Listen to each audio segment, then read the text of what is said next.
presentation that I'd like you to listen to. I'm not sure if anybody in here is interested in perhaps teaching or if you've given it some thought, but after the presentation, you might think about it. So just thank you so much, Professor, and you guys for your time. I'm going to pass out these little cards just to make it a little simpler at the end. So if you could take one and pass it around, then maybe while you hear my little spiel, you become interested and you'd like to go now. But my name is Maria Alejandri, and I'm currently the Teach for America representative to Cal State LA. Has anyone heard about Teach for America before? Oh, cool. Has anyone heard about it from me? Okay. All right, so for those of you that have already heard and those of you that have not heard, Teach for America is a national nonprofit education organization, and what we do is we ask talented recent grad students and undergraduates like yourself to actually dedicate 2 years to teach in a low-income community, or I should say 2 years where you're taking your skills, knowledge, and experiences and reinvesting them into a low-income community. This is something that you do immediately after you graduate from college. You don't need additional years of study. You are earning a full-time competitive salary. You are earning a teaching credential in the way, so you do earn the 2 years with the full state teaching credential, which is always something really great to have in your back pocket. And more importantly, you're making a direct and immediate impact on the lives of students and community in an area where, like, let's face it, like, people don't want to teach poor brown kids. And this is your opportunity to have an impact on them, their educational trajectory, their professional, and their life trajectory. I taught myself in Baltimore. I did Teach for America and taught pre-K through 8th grade Baltimore. And as somebody who was a political science and communications major, I very much had a very little neat plan for myself to start working in marketing, to be like a big shot. Somebody who was raised and walked in Compton. I very much associated my idea of success with getting out of my community, instead of making it big to getting away.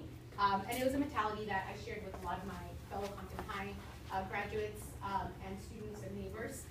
So I actually applied to Teach for America. I actually decided to not apply to Teach for America as an undergraduate senior.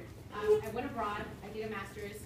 I was working for Johnson & Johnson abroad, and I thought, oh, I really made it, because not only am I out of California, but I'm out of the country, so I'm like super successful. And then after I started realizing that everybody from back home was in the exact same situation that they had been in 3 years prior, 4 years prior, 5 years prior, the only thing that was different between myself and everyone else, aside from a couple of children at that stage, was the fact that I had a 4-year degree. And the fact that a college degree makes such an incredible difference is actually a really terrifying thought when only 8% of kids from lower socioeconomic backgrounds are graduating with a 4-year degree in hand versus 80% of kids growing up in a higher socioeconomic background, because I think it's no secret, as many of you know, growing up in the greater Los Angeles area, there's a correlation between people of color and lower income, which means a lot of our citizens in the United States are being negatively affected by their access to excellent education, and there's trends that are appearing. Teach for America has chosen to come to CSULA. I am incredibly excited to come to CSULA because of the incredible diversity that we have on this campus. There's something really powerful that happens when you put an educator in front of a kid who looks like them, who relates to them, who understands them, who has lived through, who understands, who knows the challenges that our kids are facing in and out of the community. I myself didn't really think about college as somebody whose parents were not educated, as someone whose parents didn't speak English.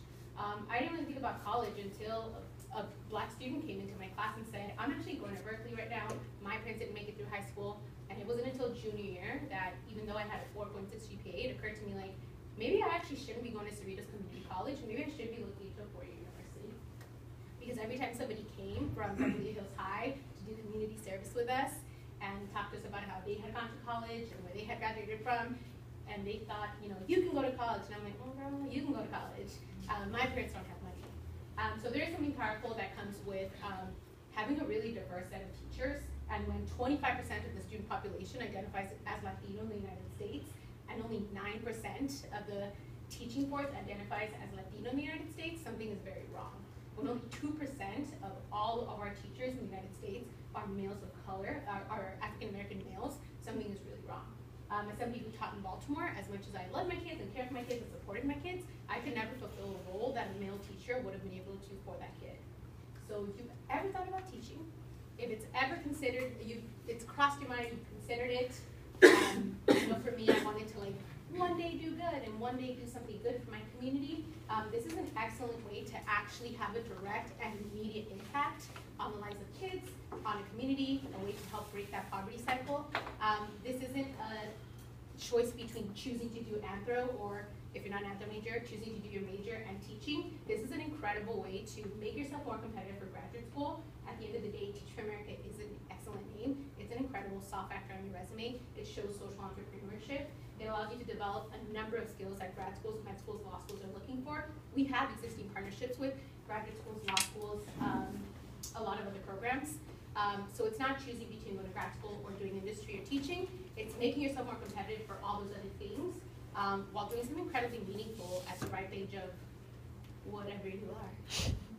And earning a full-time salary and benefits, and topping it off with an $11,000 education award that you would have on top of your full-time salary that you can use to go to graduate school with or apply towards any existing student loans. Does anyone know what the average salary is of a CSULA graduate? Does anyone want to guess? Raise your hand if you think it's over $50,000. Dang. So I'm like not going to shock anyone except you. So it's $38,000. It's the average earning salary for somebody that has graduated from CSULA in the last 2 years. Teacher America salary range is $38,000 to $56,000.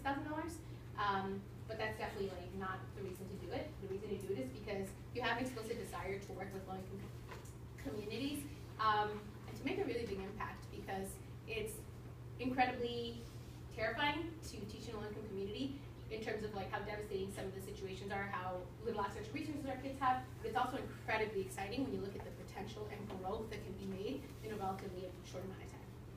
So if anybody's interested and you want to fill out the card, basically what I'll do is I will shoot you an email and say, hey, these are the days that I'm going to be in my office right downstairs in King Hall. My office is King Hall D1052. Do you want to come by for a 15-minute meeting, or do you want to hop on the phone? Our website is teachforamerica.org. If you're a junior, freshman, or sophomore, and that's like a weird order, junior, freshman, or sophomore. If you're a junior, sophomore, or freshman, basically what I'll do is I'll leave you alone until you get a little closer to your senior year, and I'll say, hey, a while ago, you heard a presentation, and it was something you were interested in. Do you want to meet? This is not so I can spam you. I would love for all of you to go down because it means that you're considering our kids. And like I said, it's just a wonderful way for you to expand your postgraduate opportunities. It's one of many things you can be applying to, but it's one that will allow you to expand the educational and professional opportunities of our kids as well. Does anyone have any questions? Good. And if you're looking to travel, we place in 50 regions across the United States. We have all subjects, pre-K through 12th grade, and we have transitional funding available for anyone that's looking to relocate but wants to make that financial transition a little easier. Thank you guys. Thank you so much. So if you guys want to take a minute to fill them out, you guys can just kind of, I'll just collect them. This is like a really weird layout. Okay, so before we, oh, there's a question, I think.